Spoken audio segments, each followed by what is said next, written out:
Chris Dobey, 2025 is here, the beginning, which means the Premier League is back. How happy are you to be back involved? Yeah, I'm buzzing. It's a massive thing for me in my step in my career as well. So yeah, I've played in it previously a couple of years back, but that was literally just getting the gist of it, learning a lot, and I did learn a lot. It's made me a better player than I am today. So yeah, I'm ready for that next step. How much did that journey in the worlds help you get to this level in selection from the PDC? Yeah, I think obviously my TV game wasn't there last year, and I knew what I needed to do, and I did say to a lot, I need at least a semi-final to put myself in contention, and yeah, I was delighted to get to where I got, but yeah, it's nice to be here, and I'm ready for that challenge again. You faced Gowan Price in Belfast for the opener. You beat him on New Year's Day in the Worlds. Mate, unbelievable performance. The journey was top tier. When you come up against Gezi, how do you block out the loudness? Wins a set, wins a leg, the come on! Yeah. Do you hear it on stage or not? Oh, definitely. It's so loud. Even more so when you stood right behind him. But it's what you expect. It's the way he goes about things. So yeah, the more he gives it, the more you kind of you want to beat him for that reason. But yeah, if he feels he needs to do that, then it doesn't bother me in the slightest. But yeah, it is good because I kind of like to give it some as well. But at certain times, yeah. I can't like kind of get myself back up for it after I have given it some. It kind of takes a lot longer for me. But yeah, it is good to play someone like that on stage as well. So. Because it can fire you up at the same time as well, can't you?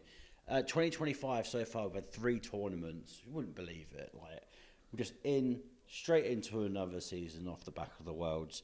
Have you found it hard to get going again off the back of the World semi-final? I wouldn't say I found it hard. After the Worlds, I changed to a brand new set of darts, fresh set of darts, and everybody knows I'm not one for changing darts, so I've kind of gave them the go for the first 3 competitions. They haven't went how I thought they would.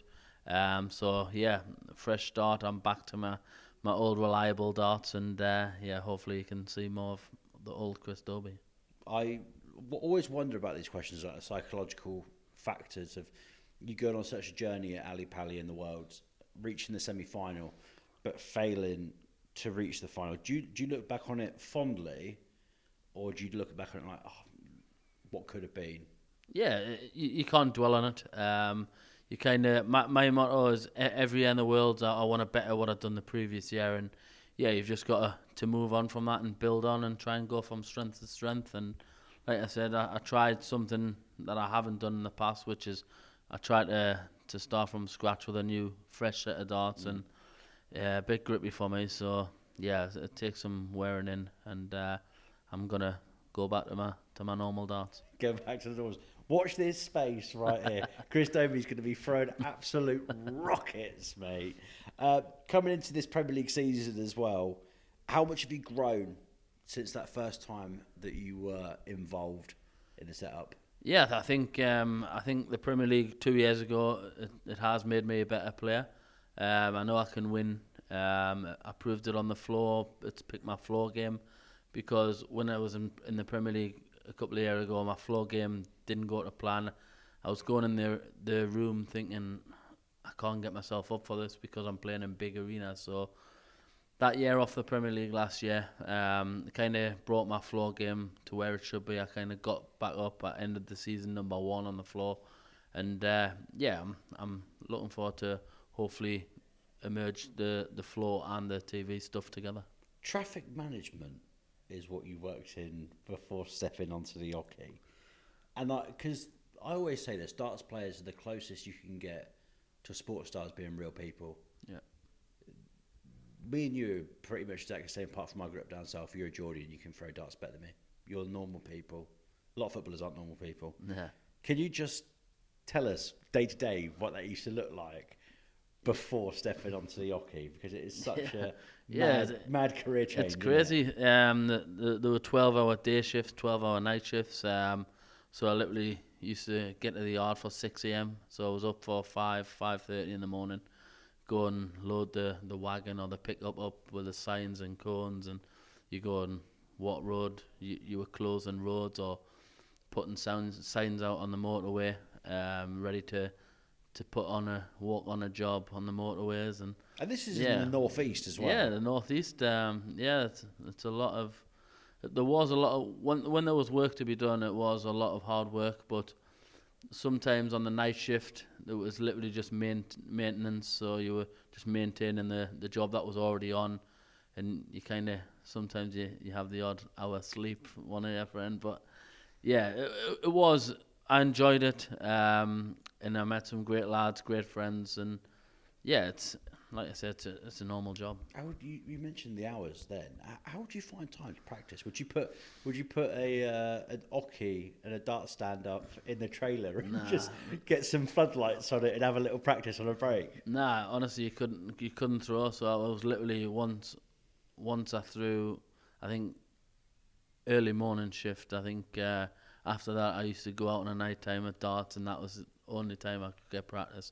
Because the night shift, you obviously couldn't practice. So, yeah, I think that's where I kind of had to knock the work on the head, because it was ruining my practice time and schedule. And if I wanted to do anything in the dart side, I had to give it up. I know it's such a cliche question, and I'm bored of people talking about it and bored of speaking about it.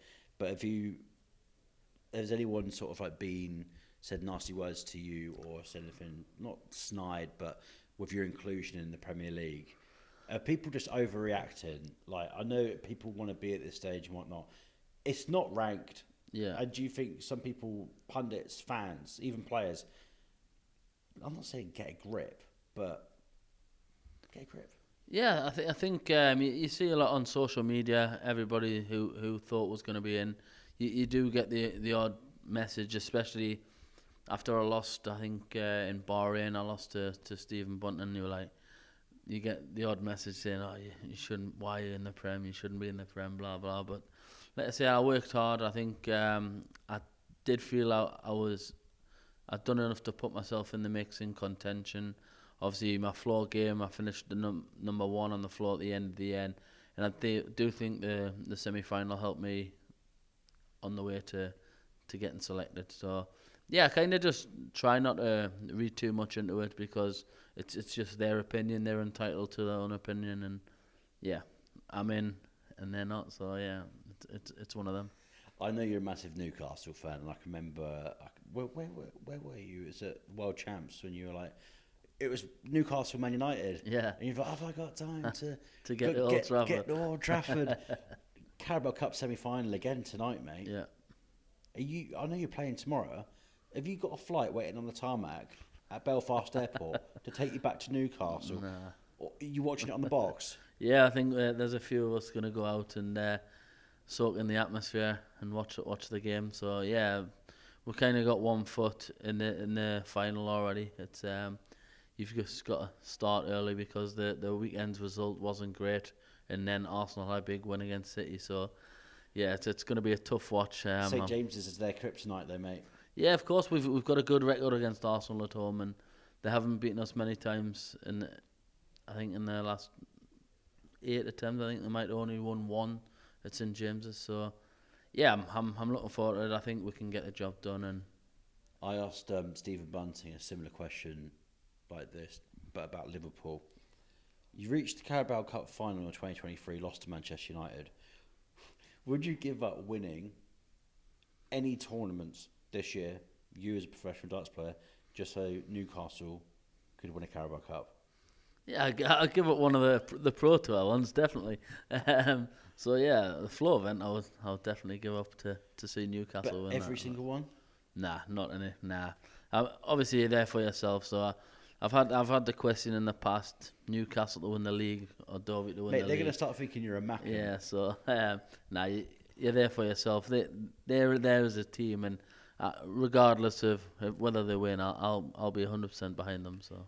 Have you managed to convince Alexander Isak to remain in the black and white and not leave in the summer? Yeah, to be honest, we've got to start building a squad around the likes of Isaac and Bruno, Tonali. You need that squad around them, because they're big key players as well as Anthony Gordon as well. Can't afford to lose players like that. So, but I do feel if we don't get Champions League, I know European, he might choose to stay, but if we don't get Champions League, I feel a big club will come in for him, and I'm just hoping it's not another English club. I wouldn't be as bothered if he went abroad, but if we sold him to another English club, it would kill me. It would be like Andy Carroll scoring against you all over again for Liverpool or West Ham. Chris Dobey, thank you very much. It's a pleasure. On AM, on DAB, via the talkSPORT app and on your smart speaker. talkSPORT.